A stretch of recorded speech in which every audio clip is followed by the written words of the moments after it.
ka pasur përpjekje të vazhdueshme nga Serbia që të prezantoj Kosovën si një shtet pa status të definuar.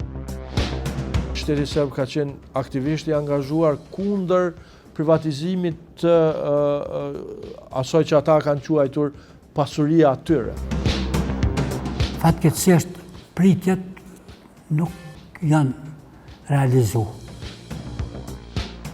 Vazhdimisht ka pas nëpër mediumet ndryshme të cilat në mënyrë të sponsorizimit ose të bashkëpunimit ose gjëra të ndryshme i kanë paraqit prodhimet kosovare si prodhime jo të sigurt. Po, propagandë ka qenë shumë e fuqishme kjo që qumshtorët e Kosovës prodhojnë produkte vetëm me qumsht pluh. Mish në tregun e Kosovës, i cili është nga Brazili, është i njëjti mish i cili hyn edhe në Bashkinë Evropiane.